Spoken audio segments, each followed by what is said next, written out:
Sejam bem-vindos ao BRG Cast.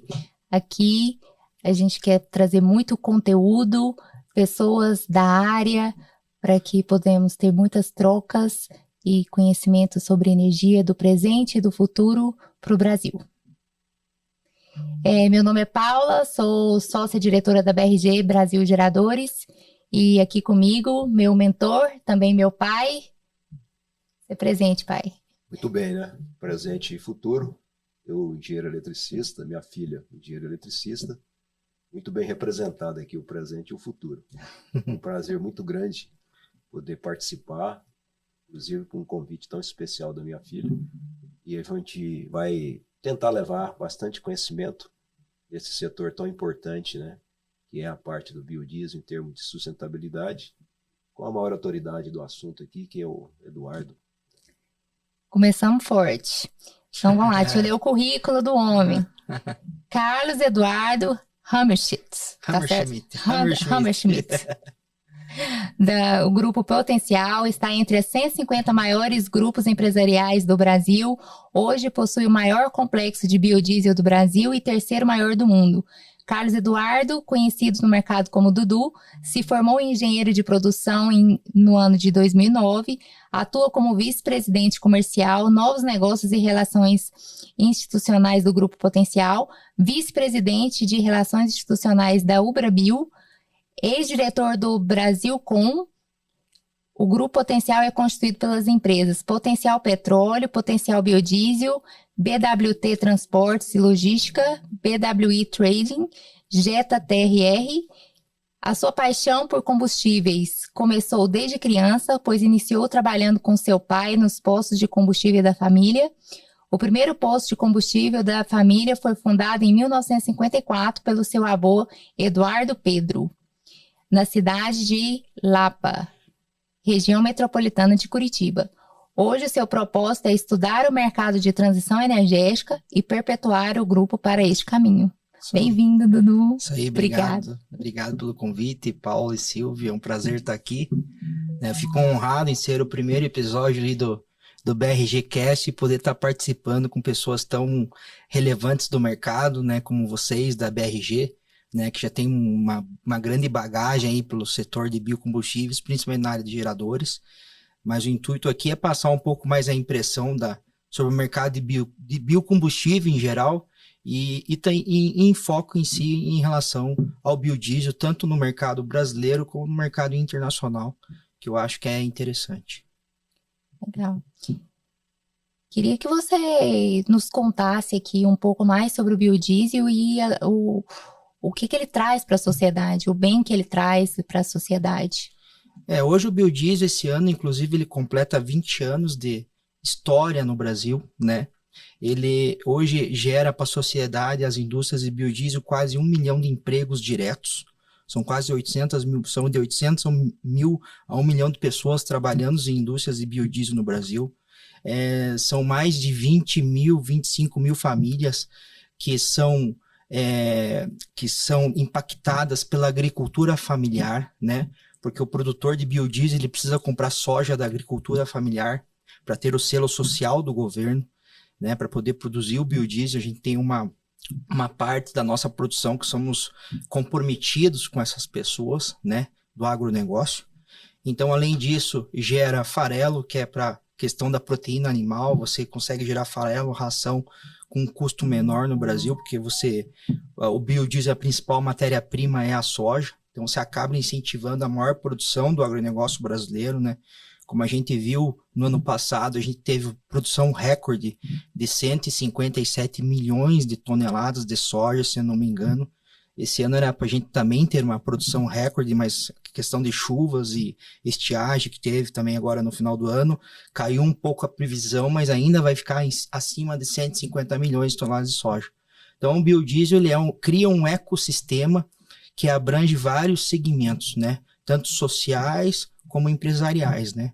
Então, ele é um produto do presente, né? Que deve ser mais bem utilizado, principalmente pelos municípios, governos estaduais e federais, e incentivar mais a produção desse produto. Muito bacana. Inclusive, Eduardo, a gente observa que toda essa cadeia que você falou economicamente, que nasce lá desde a necessidade de uma terra para uma plantação, fertilizante que tem que ser colocado na terra, toda essa mão de obra até ela chegar na industrialização do produto e por fim chegar no combustível, é realmente uma das grandes movimentações financeiras que temos aqui no nosso país com essa nossa tendência do agronegócio, né? Mas a gente ouve falar sempre em soja e existem outros produtos como a palma, que também gera muitos empregos. Sim. E são árvores perene que está consumindo CO2. Sim. Então essa parte relevante em termos de sustentabilidade, também eu creio que seja uma das maiores contribuições que o biodiesel pode dar, né? Sim, veja, a matéria-prima do biodiesel principal é a soja, né? Mas nós temos várias, como o Brasil é um país tropical, nós temos várias matérias-primas que podem ser desenvolvidas. Como o senhor mesmo citou, a questão da palma é um produto no Brasil que pode ser incentivada a produção dela, né? Ela tem, claro, um grau de acidez diferente da soja, ela tem que ter um trabalho diferente para ser aplicada no biodiesel, né? Mas como outras matérias-primas, pode ser usado óleo de algodão, pode ser usado óleo de fritura usado, que é uma das coisas que a gente faz na nossa planta de biodiesel, né? Então, hoje a gente recolhe em torno de 500 a 600 mil litros de óleo de fritura por mês na nossa planta. Então, a gente retira isso da água, para você ter uma noção, a cada 1 litro de óleo de fritura na água, você contamina 25 mil litros de água boa, né? Então, a cada 1 litro de óleo de fritura que eu tiro, eu deixo de contaminar 25 mil litros de água. Então, isso é economia no bolso do brasileiro, porque você tira das empresas de saneamento esse custo de manutenção, né, esse custo, né, de qualidade da água.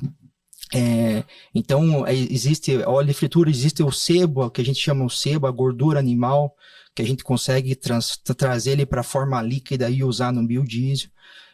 Vísceras de frango, por exemplo, óleo de víscera de frango, né? O sebo, por exemplo, animal, antes de existir o biodiesel no Brasil, ele era descartado em lixões, ele era enterrado. Pra você ter uma noção, o sebo não tinha destino, né? O sebo era feito para a indústria de sabão, por exemplo, usado para a indústria de sabão, mas não tinha tinha muito sebo para pouco consumo no mercado interno. Então não tinha destino e era enterrado. Então hoje, com o biodiesel, o sebo virou uma matéria-prima principal, uma das principais para o biodiesel.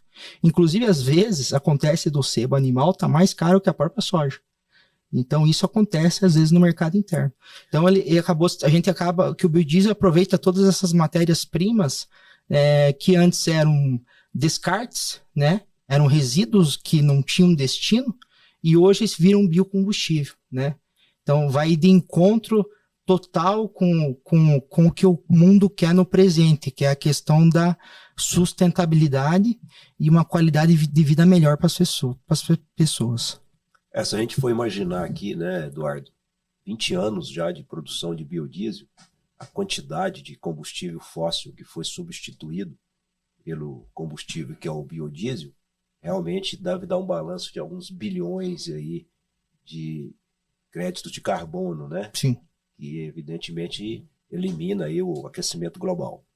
Mas como você muito bem falou, a utilização da soja, você fica com farelo para alimento, mas a palma também é muito interessante, porque o dendê, ele acaba sobrando aquela parte dele onde você produz energia com a biomassa. Então, além dele produzir o óleo, ele também gera energia, parecido com os sistemas de cana, né? Sim. E assim, eu fico muito feliz de ver você falar desse sucesso que tem sido a fabricação de biodiesel no Brasil, mesmo porque a BRG já deu um pouco de contribuição. Na época ainda lá dos Bertin, lá de Lins, a gente fez o primeiro gerador a biodiesel com motor Scania. A gente ficou ali 4.000 horas testando o motor até a gente chegar no produto final. E depois a gente fez a mesma coisa com o pessoal aqui da Granol, aqui em Anápolis, foi adquirido recentemente pela Cargill. Sim. A gente utilizou lá mais de 600 horas de aplicação de de energia no motor, depois mais 600 horas, depois completamos 2.000 horas, gastamos mais de R$1 milhão em biodiesel para realmente chegar num produto confiável, que é o motor Volvo, com essa geração que a gente pretende divulgar um pouco mais no mercado nacional, para dar um pouco também da contribuição daquilo que a gente sabe fazer, né? Sim. E eu queria, sim, saber de você, além dessa situação que eu coloquei, da energia, da biomassa, do alimento, que é o farelo de soja, a gente sabe que existem outros produtos também, como a glicerina e outras coisas mais. O que mais a gente consegue tirar do biodiesel? Veja, hoje na nossa planta a gente consegue extrair também o tocoferol, que é a vitamina E. Então a gente consegue extrair num processo químico antes da produção do biodiesel a vitamina E, que vai para a indústria farmacêutica. Como você falou da glicerina, a gente no processo de biodiesel a gente tem primeiro a glicerina bruta, que a gente chama de loira no mercado, glicerina loira, mas a gente lá na Potencial, por exemplo, a gente tem uma indústria de refino de glicerina. Então eu refino a glicerina, tiro todos os metais pesados dessa glicerina e transforma ele em grau farmacêutico, né, com 99,9% de pureza. Essa glicerina hoje é aplicada na indústria farmacêutica, sabão, shampoo, remédio, cápsula de gel, né, em vários segmentos essa glicerina é aplicada. Hoje, a nossa glicerina, nós somos o maior produtor de glicerina no Brasil também. Nós produzimos 75 mil toneladas de glicerina no Brasil, sendo 50 mil toneladas grau farmacêutico e 25 mil loira, que a gente chama no mercado. E essa glicerina vai para exportação normalmente, porque o Brasil, a nossa planta é tão grande que o Brasil não consome essa glicerina. Então vai para a China, para o mercado europeu, vai para a Rússia, vai para países com uma população muito maior que o Brasil. Então a produção que tem de biodiesel, ela também tem vários outros produtos envolvidos que são muito importantes. Sim. No nosso caso, energia, no nosso caso, o gerador 100% biodiesel. Sim. Também a parte farmacêutica. Tem. Então, a cadeia econômica que você citou, ela é muito maior ainda do que a gente imaginava, não é isso? É muito maior do que imaginava e às vezes a sociedade não vê isso, né? Esse que é o grande problema, né? O Brasil, ele tem, acho que por nascência, a questão do biocombustível, né?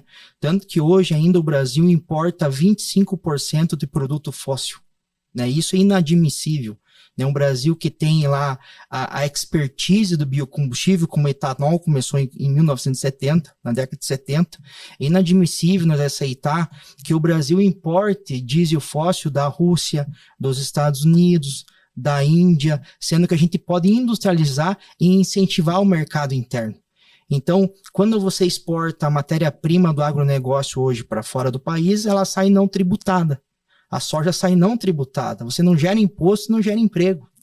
Então, quanto maior o percentual de biodiesel misturado na cadeia, maior a industrialização da soja e mais geração de tributo e empregos no país.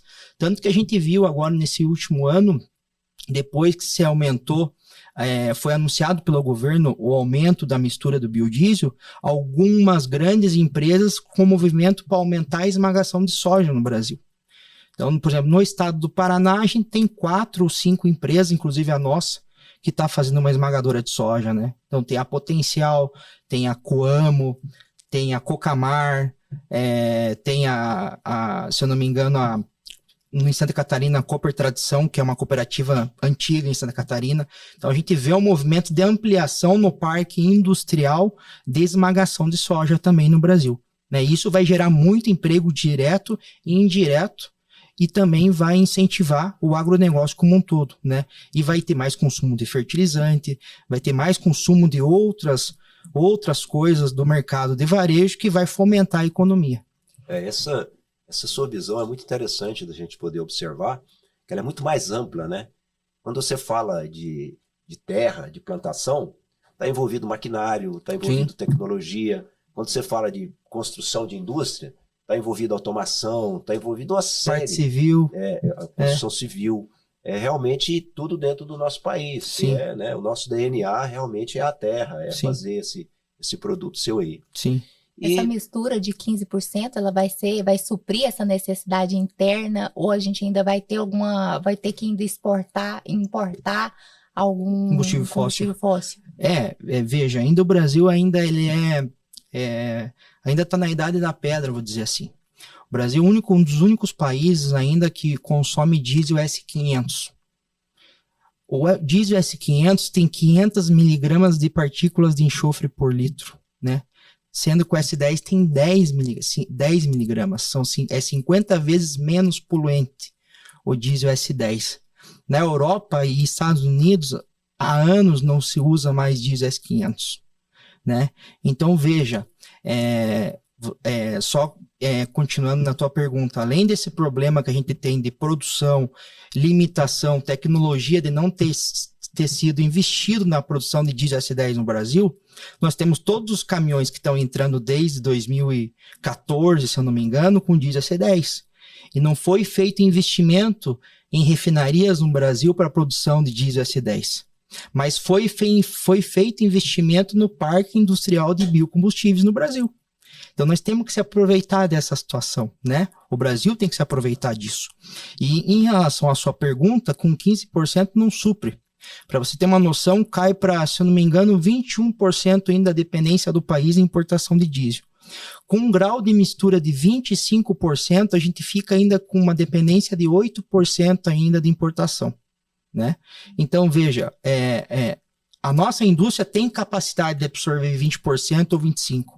A gente tem uma capacidade instalada no Brasil hoje de 15,5 bi de produção de biodiesel por ano. E a gente utilizou o ano passado aproximadamente 8 bilhões. Então a gente ficou com 50% quase da indústria ociosa. Então a gente tem capacidade, com 14%, esse 7,5 bi vai crescer por quase 9 bilhões de consumo de biodiesel para o ano de 2024. Mas ainda temos aí 6 bilhões de litros de capacidade de produção. Então ainda tem usinas em algumas regiões do Brasil, as biorefinarias, que a gente fala, usinas de biodiesel, que vão ficar um pouco ociosas, né? E a grande vantagem de você colocar o biocombustível na matriz energética do Brasil é a não concentração do refino em pontos de suprimentos da Petrobras, por exemplo. O que acontece? Quando você hoje tem aí quase 60 produtores de biodiesel no Brasil, você consegue ter um supply logístico muito maior. Então, se eu estou lá em Minas Gerais, eu tenho usina em Minas Gerais. Se eu estou em Goiás, eu tenho 8, 10 opções de comprar biodiesel em Goiás. Se eu estou no Rio Grande do Sul, eu tenho 12. E quando eu vou para o lado da Petrobras, eu tenho uma refinaria no Rio Grande do Sul da Petrobras. Eu tenho uma refinaria da Petrobras em São Paulo. Eu tenho uma refinaria da Petrobras no estado do Paraná. Então, você dá mais opção também para a questão de infraestrutura logística, porque o Brasil é deficiente em logística, todo mundo sabe disso. A gente depende 80%, 90% do rodoviário, não tem como escapar disso. O Brasil nunca investiu em infraestrutura logística, então a gente depende do rodoviário, né? E quando você dá mais opções de suprimentos, você acaba dando até segurança para a população na estrada. Porque se você concentra a importação, o pessoal vai para o porto. Por exemplo, essa noite, por coincidência, lá no estado do Paraná, desmoronou a serra na BR-277, que dá a entrada no Porto de Paranaguá. Porto de Paranaguá é o segundo maior porto hoje de movimentação do Brasil. Não vai ter trânsito de caminhão, não tem data definida de liberação da serra. Então, existe um risco de desabastecimento se não houver a limpeza dessa serra. Então, quanto mais biocombustível e opções de suprimentos para as distribuidoras poder colocar nos 43 mil postos de combustíveis no Brasil, menos risco de desabastecimento nós temos na matriz energética. Então, isso é muito importante também salientar, né? Como eu falei que a indústria investiu muito no biocombustível e nós temos várias opções. Nós estamos em 19 estados hoje, se eu não me engano, são 19 estados que têm indústrias de biodiesel no Brasil, 18 ou 19, e você dá essa opção para essas 100 distribuidoras de combustíveis que existem no Brasil, né? Porque quando a gente fala em combustível, o pessoal pensa só nas 3 maiores, né? Mas existem mais 97 players que compram combustível, compram biodiesel, né? Utilizam outros produtos. Ah, que bom. Só mais uma grande curiosidade minha aqui. Eu me lembro muito bem quando a gente fez a inauguração da fábrica de biodiesel da Bertin aqui em Lins, inclusive com o nosso gerador 100% de biodiesel, que estava presente lá, a Dilma, o Lula, e é uma política que eles gostavam bastante disso, né? Sim. E agora esse governo que está aí novamente no poder, é uma tendência dele voltar a ter todo esse carisma pelo biodiesel, pelo sustentável. Você acha que isso é uma das motivações? Porque o seu mercado é imenso, atrativo, e as motivações têm que serem colocadas, né, para esclarecer a grande importância. Porque o biodiesel valoriza a terra, ele traz tecnologia, ele traz emprego, ele diminui o aquecimento global, é o nosso DNA aqui no Brasil, que é o agronegócio. Então, tudo conspira para um grande boom de desenvolvimento. Sim. E, no entanto, a gente não vê essa movimentação com tanto entusiasmo, né? Uhum. Você acha que isso vai voltar, como naquela época? Porque naquela época eu lembro que tinha-se uma falácia assim, um pouco mais forte em relação a isso, né? O que você me fala? Sim, o que acontece? Eu acho que não é só uma questão agora de momento de governo, mas é uma questão mundial. É uma questão de metas de descarbonização. Todos os países se comprometeram a metas de descarbonização agora na última COP28 em Dubai, né? Inclusive o Brasil. Claro que o Brasil tem uma facilidade muito grande em se inserir nessas metas, porque é um país tropical com várias matérias-primas diferentes e a gente já como você falou, no nosso DNA, já temos o etanol desde 1970 e desde 2004 o biodiesel. Nós temos 2 biocombustíveis comprovados e eficientes no Brasil. Então a gente tem já essa estrutura de biocombustível pelo DNA próprio. Então, o governo atual, ele está tendo um olhar mais para a questão dos biocombustíveis. Até porque, como eu falei, a Petrobras não é autossuficiente. A Petrobras hoje ela atende só 75% do mercado brasileiro de combustíveis, sendo que em alguns pontos do Brasil ela até dificulta a situação do crescimento e de geração de emprego de algumas distribuidoras. Por quê? Por que eu falo isso? Porque existem 3 grandes players, né? Esses 3 grandes players, eles têm infraestrutura portuária para importar produto no Brasil inteiro. As outras 97 empresas que geram vários empregos, né, na rodoviário, caminhão, nas bases de combustíveis que a gente tem, que são as bases de armazenamento de produto. Então, a gente gera milhares e milhares de empregos no Brasil. A maioria dessas distribuidoras, elas não têm infraestrutura portuária, né? Porque essa infraestrutura portuária já foi comprometida com os grandes players pelo consumo que eles têm muito grande no país, pela venda que eles têm muito grande no país, né? Eles têm quase 50% somando os 3 do mercado brasileiro. Então, eles precisam ter a infraestrutura portuária para eles atender o mercado deles. Então, acaba que eles tiram essa opção do pequeno ou do médio distribuidor.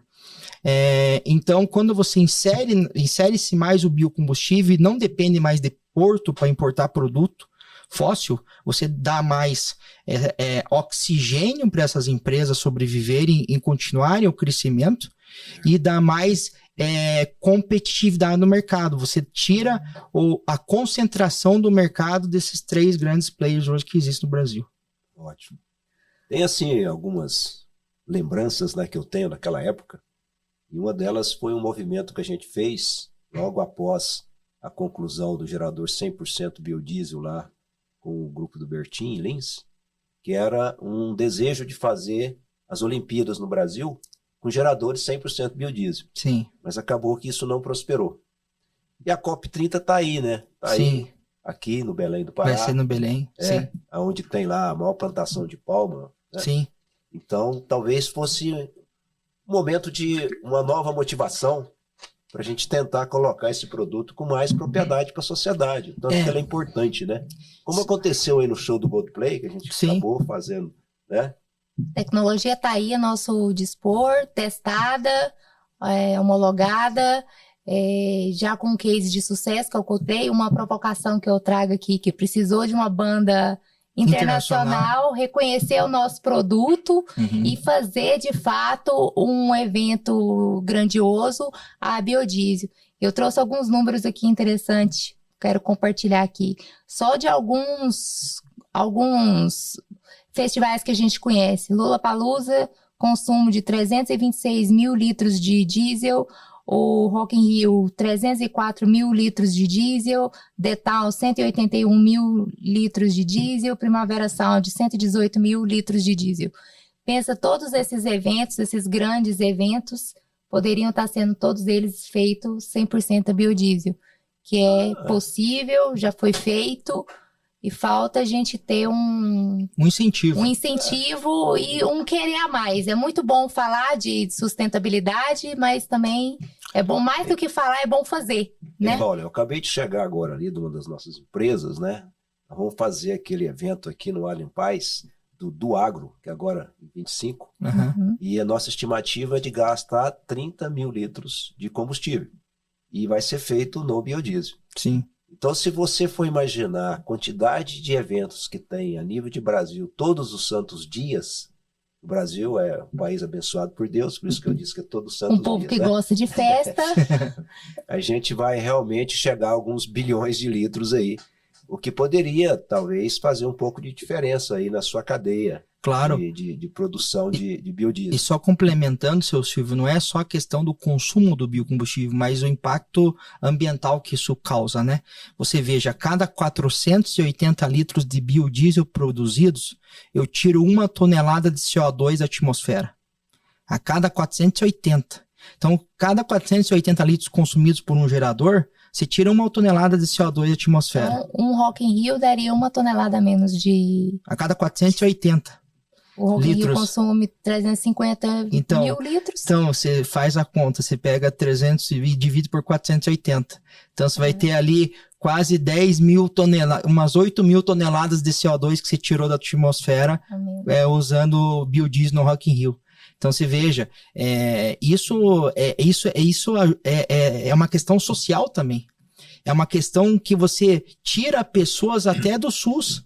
Pessoas com problema de saúde pulmonar, por exemplo, né? Tem gente que tem um estudo que diz que as pessoas morrem mais por poluição do que pelo cigarro. Você entendeu? Então, hoje, países como a China, Índia, que ultrapassou em população já a China, hoje já tem 1 bilhão e 600 mil pessoas na Índia. Imagina, eles não utilizavam nada de biocombustível na Índia. 0 de biocombustível. E quando o senhor falou agora de inovação, né, que vocês fizeram o gerador a biodiesel, a Potencial agora também nesse mês, final do ano, a gente lançou o primeiro caminhão que está rodando no mercado 100% a biodiesel, inclusive da Scania, né? A Scania é um caminhão 2019, então a gente quis comprovar que os caminhões mais antigos têm capacidade, é um caminhão nosso de 5 anos atrás, que teve uma pequena adaptação, não foi nem mecânica, foi uma adaptação somente no filtro do motor, só, nada mais, no filtro do motor, não teve mais nada da Scania, 2019, esse caminhão nosso está fazendo a rota Paranaguá, a nossa indústria, então ele dá ali, vamos supor, ele faz ali 400, 500 km por dia, e por incrível que pareça, seu Silva, a média de consumo dele melhorou em 10%. Então, veja, para estar usando biocombustível, melhorou a média do caminhão, e está incentivando a indústria. Né? Mais incrível disso tudo que eu almocei hoje lá na Scania com o diretor-geral, que é o Celso, e ele me contou desse projeto do biodiesel, mas ele não sabia quem era o comprador. Então, é o Eduardo, olha só. A gente fez esse projeto agora em Curitiba, junto à Scania, a concessionária oficial da Scania em Curitiba. Eles estão acompanhando o nosso caminhão, o desenvolvimento do caminhão. Daqui 3 ou 4 meses a gente vai abrir o caminhão, vai abrir o filtro, vai abrir o motor, vai ver o que aconteceu. Só que de antemão eu já digo que melhorou a média do caminhão em 10%. Muito bom, muito bom. Uma das coisas assim que eu queria pontuar também, porque a gente observa que um dos pontos mais importantes é a relação econômica. E esse caso que a gente colocou de evento, ele não impacta economicamente, porque um evento, o custo de um evento não é o combustível que impacta. Então isso é algo que realmente poderia ser implantado sem nenhum trauma financeiro, né? E ajudaria demais, porque são pequenos pedaços, mas no país inteiro, se fosse uma obrigatoriedade, como é o percentual, sim, eu acho que seria uma grande contribuição aí para a natureza, para os fabricantes de biodiesel e para nós, né, que fabrica grupo gerador. E veja, o biodiesel hoje custa mais barato que o diesel fóssil. Olha, é mesmo. Essa aí realmente é uma notícia muito nova e muito boa. Porque, né? Você teve no início do ano passado, você teve a queda de quase 50% no preço da soja. Então você veja, você tinha um saco de soja que chegou a quase R$200 e hoje ele está sendo negociado a 110, 111, né? Essa é a média de preço. Hoje também está tendo uma queda forte na soja em Chicago. No ano de 2012, 2013, o biodiesel era comercializado a R$3, R$3,50, sempre abaixo do preço do diesel fóssil. E a tendência é que o petróleo aumente o preço do petróleo nos próximos anos, né? Até porque a meta da OPEP é manter o barril do petróleo acima de $100. Certo. Essa é a meta da OPEP, né? Do grupo dos grandes produtores de petróleo, manter acima de $100. Então o diesel fóssil sempre vai estar mais caro que o biocombustível, né? Tanto que a gente está vendo aí no Brasil um movimento também na produção de etanol de milho, né? O milho também ele é uma grande potência no Brasil e não era utilizada e agora começou a ser desenvolvida também. E quando a gente fala em biocombustíveis, muitos eram contra, falavam que dava problema em carro, que o futuro era energia elétrica. Eu quero até falar sobre isso. A energia elétrica, a gente está vendo um monte de problema acontecendo ao redor do mundo. Caminhões, automóveis 100% elétricos. Por exemplo, eu acho que foi nos Estados Unidos, nesse momento, mês passado, ou na Europa, agora não lembro qual país, que uma grande locadora devolveu 20 mil carros elétricos. Por quê? Porque os carros elétricos começaram a dar problema. Eles estão trocando a frota de novo para carros a combustão. Então, veja, eles devolveram 20 mil carros elétricos. E a gente sempre teve lá a nossa filosofia, os nossos estudos na empresa, que o carro do futuro, o automóvel do futuro, principalmente num país igual ao nosso, que é muito grande, no Brasil, é o carro híbrido, é o automóvel híbrido, ou um caminhão híbrido no futuro, você entendeu? Então, o híbrido, ele é a essência da transição, da mudança de chave da transição energética no Brasil. O automóvel híbrido, eu acho que é bom citar isso. A gente está vendo também mudanças de pensamento de grandes empresas fabricantes do mercado automobilístico, inclusive, por exemplo, a Volvo. A Volvo falou que não ia fazer carros híbridos, ela ia fazer só carros elétricos. Agora, mês passado, ela lançou um carro Volvo híbrido, né? Então, eu acho que eles estão começando a enxergar que o carro 100% elétrico, o problema da bateria é um problema sério. Temos no Brasil, por exemplo, questão da transmissão de energia que ninguém fala. Então, você não tem condição de chegar com essa energia elétrica pela nossa infraestrutura. Você teria que investir, tem um estudo de R$1 trilhão por ano em transmissão de energia elétrica em 10 anos, 10 trilhões de reais, para você ter condição de ter uma infraestrutura para carros elétricos no Brasil. Então, para carregar todo. Para carregar, porque imagine todo mundo chegar em casa e botar uma tomada do carro. Você desencadeia uma queda de energia. Entendeu? Na verdade, a gente está todo mundo, né, nessa expectativa dessa mudança do combustível fóssil para fontes alternativas que são sustentáveis, sabendo, obviamente, que tanto o carvão, quanto o gás, quanto o petróleo são findáveis. Sim. O petróleo vai acabar primeiro. Sim. Então, tem todo esse movimento, porque essa mudança ela vai acontecer de qualquer forma. Exato. Não tem jeito. O que acontece é que você vê um movimento chinês e vê um movimento indiano, que parece que são as duas maiores potências futuras do mundo, sim, em função das suas populações que são muito grandes. Sim. E aí é de se pensar, né? Você planta aí, eu já ouvi isso, você até confirma para mim, que num alqueiro de terra, você produz 10 vezes mais energia plantando do que colocando placas solares. Sim. Sem contar que depois você não tem muita destinação para essas placas solares. Sem contar que essas placas solares você vai ter que comprar do chinês. Sem contar que você deixou de arar a terra, deixou de usar o fertilizante, deixou de usar o equipamento. deixou toda essa cadeia que a gente conversou aqui para trás. Exato. Então é de se pensar qual que seria a fonte realmente mais adequada para o nosso país. Exato. Isso é uma discussão que tem sido assim, muito acirrada, né, nos meios de energia que a gente tem ouvido aí. Sim. É claro que ninguém pode negar que a energia do sol ela é muito bem-vinda, né? Sim. Mas essa aplicação, essa mudança, que é muito forte, porque tem toda essa infraestrutura para se mexer, e para nós, que somos um país agrícola, sim, talvez o caminho do híbrido seja muito mais inteligente, muito mais sustentável, muito mais adequado para nós, do que simplesmente comprar milhares de placas solares, fazer as importações chinesas o tempo inteiro, e o país continuar não desenvolvendo a sua, né, característica que ele tem, produtor da terra. Até só complementando, por exemplo, você vai fazer uma planta, uma usina solar, né? Você a cada 1 mega de energia, o cara gasta quase 4 milhões de reais para fazer uma planta de energia solar. Então, vai muito dinheiro para você desenvolver esse mercado de energia elétrica. A gente viu um grupo chinês lá no Porto de Pecém, Porto de Pecém lá em cima, acho que é Ceará, se eu não me engano, esse porto, agora eu não lembro, mas que vai investir nos próximos anos em energia eólica 10 bilhões de dólares para produzir 2,5 GB de energia, né? Só que com o intuito de produzir hidrogênio verde, né? Que é outra molécula de combustível que também está vamos dizer assim, está na moda agora, está na alta, né? Ele está na alta o hidrogênio verde, né? Que ele é um substituto do gás, né? Então, eles vão por que eles fizeram no Porto? Porque nós temos problema logístico, né, de gás no Brasil, se não tem infraestrutura de gás no Brasil. Então, quando eles vão desgaseificar esse hidrogênio verde, transformam em amônia e vão exportar lá para a China, para onde for, e daí chega lá, eles gaseificam de novo, né, em forma de gás e para uso, né, deles lá. Então, veja a complexidade que é o negócio. Não é só falar... Cada mudança que você vai fazer nessa matriz energética, como o senhor mesmo falou, existe toda uma complexidade por trás.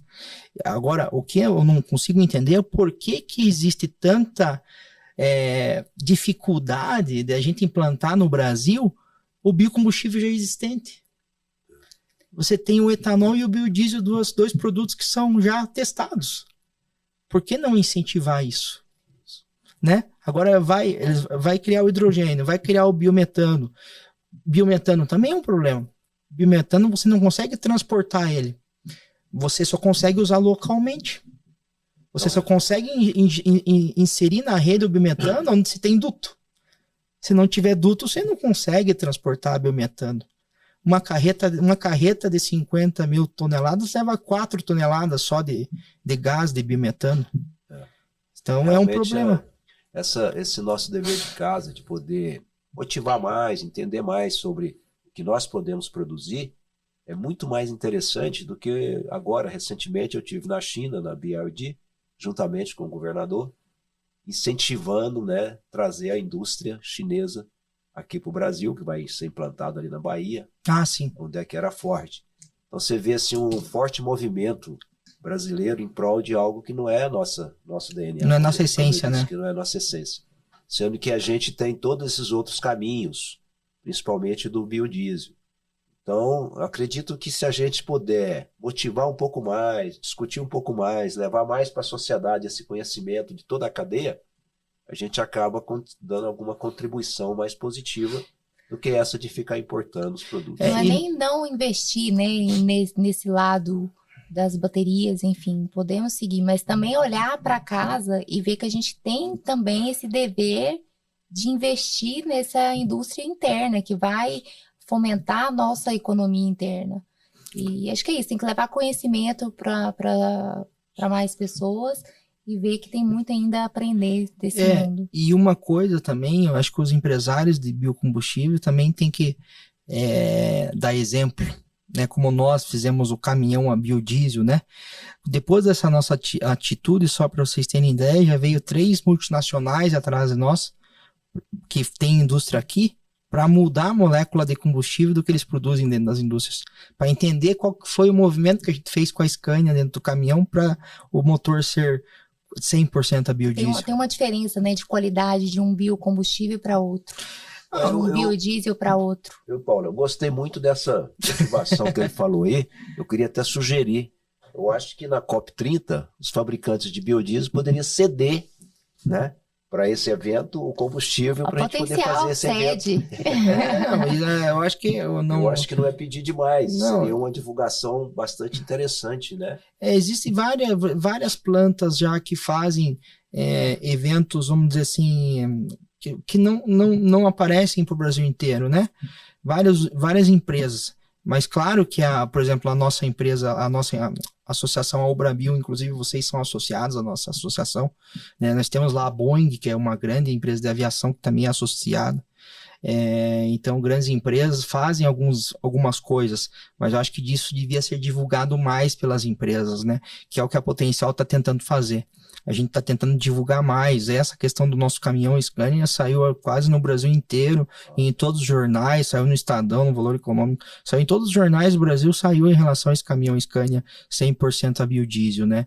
Então, eu acho que é isso, esse movimento, né? Esse impacto na mídia, né? E claro que vai existir gente criticando, é normal a crítica. O pessoal fala, vai dar problema no caminhão, não sei o que lá. Mas a gente, contra fatos, não há argumento.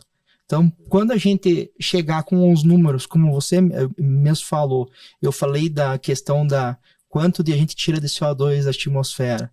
Quando a gente chegar com os números e falar, depois de um ano o caminhão funcionando 100% a biodiesel, aconteceu isso. Como você falou mesmo dos geradores de vocês lá, 4.000, 6.000 horas de teste que não teve nenhum problema. Então, isso sendo divulgado mais, acho que para a economia, para o governo federal em si, para as nossas autoridades até do Congresso que não... parlamentares que não têm esse conhecimento, eles também não são obrigados a ter esse conhecimento.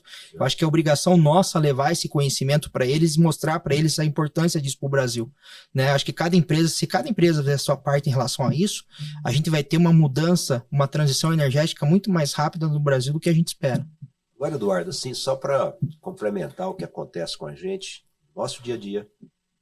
Eu tive agora recentemente aqui no Hotel Rosewood, aqui São Paulo, e lá tem uma estação de geradores a gás e a biodiesel. Uhum. E lá em Goiás, no World Trade Center, a gente também está fazendo uma instalação dos nossos equipamentos para funcionar 100% biodiesel. E a pergunta é simples, como é que eu vou abastecer? Não tem ainda uma política para os geradores stand-by que desejam funcionar 100% biodiesel. Uhum. Então isso talvez fosse mais uma motivação de se trabalhar de duas mãos com o governo, além dessa nossa solicitação de eventos, também nos geradores stand-by, porque a gente já sabe que também funciona. E é também um volume considerável. Eu acredito que deveria, por exemplo, a distribuidora de combustível ser igual ao etanol, né?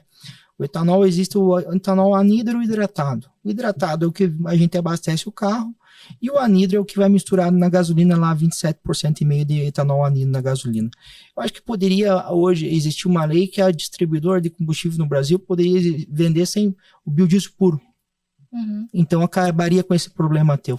Quem faria o suprimento desse gerador seria a distribuidora. Qualquer distribuidor em qualquer lugar do Brasil poderia fazer a entrega nesse gerador, né, a 100% biodiesel.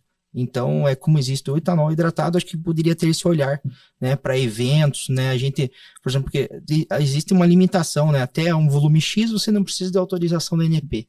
Acima daquele volume você já precisa de autorização da ANP para vender o biodiesel puro, né. Uhum. Então, eu acho que se fosse autorizado a vender o B100, inclusive, eu acho que quem usasse o B100 devia ter algum benefício fiscal. Se eu não me engano, na Alemanha, quem usa mais biocombustível tem benefício fiscal. Se não me engano, existe uma lei nesse sentido na Alemanha. Então, as transportadoras que usam mais biocombustível, por exemplo, na Alemanha, se não me engano, têm benefícios fiscais maiores de quem usa produto fóssil. Então, eu acho que no Brasil deveria ter alguma coisa, um movimento nesse sentido no Brasil. São boas ideias. Excelente, excelente. Então, Luiz, mais alguma pergunta, pai? Parece que muitas, né? Fazendo perguntas, né? Porque o assunto é muito empolgante. Muito empolgante, exato. Uma coisa que a gente queria ver a cada dia crescer mais, né? É sustentabilidade, energia, tecnologia, Tudo que a gente quer. Se der para ficar, a gente fica aqui 3, 4 horas falando e tem assunto sobre biocombustível para a gente falar. Mas eu acho que a gente tá dando um bom passo agora. Agora deu uma acelerada na questão do biodiesel no Brasil, até como você perguntou. A gente já tem esse cronograma da mistura do 15, agora vira para 14 em março, em 15 em março do ano que vem. E o nosso pedido dentro do projeto de lei, até a gente está inserindo lá no governo em relação ao projeto de lei do combustível do futuro, que a gente tem um cronograma maior. Chega a 18%, 20% e 25%, uma escadinha para a indústria se preparar também em relação a isso, o agro também se preparar em relação a isso, as empresas de fertilizantes se prepararem em relação a essa maior produção do agro no Brasil. Então a gente vem trabalhando junto ao Congresso a criar essa escadinha, porque o que a gente precisa no Brasil, que a gente sempre tem medo como empresário, né, senhor Silvio, é a segurança jurídica. Isso. A gente precisa ter segurança jurídica, né, para investir no Brasil. Tendo segurança jurídica, você vai ter tanto investidor brasileiro, acredito, né, com vontade de investir nesse mercado, como investidor externo. Então, eu acho que isso que é o segredo. Você tendo uma segurança jurídica, tendo leis para evento, lei de aumento do percentual, né, você acaba fomentando toda essa cadeia e o mais importante, gerando emprego, desenvolvimento social, pessoas que saíam da sua cidade para a cidade grande para estudar, para ter um emprego como engenheiro, podem trabalhar no interior, né? Veja, as maiorias das indústrias de biodiesel são no interior. A minha mesma é numa cidade de 35 mil habitantes. Então, nós temos lá 400, 500 funcionários que saíam da cidade para ir na cidade grande trabalhar. Né? Saíam. Então, hoje eles têm condição de viver com a família na cidade pequena e trabalhar com o que sonharam. Então, acho que é esse o impacto social maior que a gente tem. É extremamente importante se tratando de um país com tamanho continental como é o Brasil, né? Então é isso, foi muito bom o papo. Fala aí o arroba, onde a gente acha potencial, o Dudu, mandar pergunta. Uma coisa eu tenho certeza que nós vamos ganhar todo o biodiesel na COP30 lá no Belém do Pará. Não, certeza. Isso aí pode deixar. E também vamos os artistas brasileiros para pedir para fazer os eventos, né? A biodiesel. É possível, já tem jeito, é só uma boa vontade dos artistas aí, da classe artística e dos produtores dos eventos. Claro. E quem quiser saber mais sobre geradores a biodiesel, pode entrar em contato aí com a BRG, @BRG Geradores, ou no meu Instagram, Paula Cristina Crispim. Sim. Qual que é o arroba da Potencial? Nós temos lá o nosso da Potencial, do grupo é @Potencial Oficial. O meu é Dudu Hammer 88, Potencial Oficial também. E quem quiser entrar em contato comigo diretamente ou pelo LinkedIn, pelo meu nome, Carlos Eduardo Hammerschmidt, eu também estou à disposição, né? E falar sobre biocombustível ou alguma tecnologia que você tenha aí no mercado ou que trouxe de fora, né? Alguma ideia diferente. Acho que a gente está à disposição nos dois mercados, né, Paulo? Sim, tanto no gerador como na produção. Vamos marcar um segundo episódio, tem mais assunto. Tem muito assunto para falar. Bom, tá bom. Eu agradeço demais. Realmente a energia é o que me move. Eu tenho 8 filhos, essa aqui é a minha filha primeirinha. Veja que meus produtos são de qualidade. Então, que vocês que estão nos ouvindo possam também nos ajudar a promover a importância de se colocar esse produto tão importante no nosso país, que é o biodiesel, uma energia totalmente sustentável, sim, que traz muito emprego, que traz muita tecnologia, que realmente é o que nós precisamos, dessa vontade política de todos em nos ajudar. Sim. Muito obrigado, Eduardo. Obrigada. Obrigado, filha. Eu também queria só finalizar que eu queria agradecer a vocês, principalmente aqui a Paula aqui, pela amizade que eu fiz com ela aqui, a gente teve um bom relacionamento desde que a gente se conheceu, a minha empresa familiar como a de vocês, né? Então acho que a gente pode somar muito, né? Mercados diferentes, mas produtos iguais, né? Que a gente usa quase. Então a gente pode trocar, vamos dizer assim, ferramentas e conhecimento no dia a dia, que é o mais importante. Ninguém cresce sozinho, né? A gente só cresce criando bons relacionamentos, né? E eu queria agradecer por ter criado essa amizade com a BRG Geradores, Potencial e BRG Geradores, e principalmente aqui, como você falou assim, com a sua filha mais velha aqui, com a Paula, que me deu super bem aqui em relação, e a gente sempre vem conversando, né? Também agradecer a entrada dela na Associação Nobrabil, né, que representa aí várias grandes empresas, né, como eu falei, multinacionais, empresas nacionais, e a BRG agora faz parte também da nossa associação. Eu tenho certeza que ela vai contribuir muito, né, junto da nossa associação, porque é lá que a gente também traz novas ideias e leva para o mercado, para o congresso, e a gente define projetos futuros de lei que venham beneficiar o nosso mercado. É isso aí, a gente está sempre buscando estar inserido no mercado e sempre buscando também trazer novas tecnologias, olhando para o futuro. E é isso, conte conosco para o que precisar. Obrigado. Então tá, Isso aí. é isso. Isso Obrigada. Estou à disposição. Obrigado. Obrigado, Paulinho. Também. Valeu.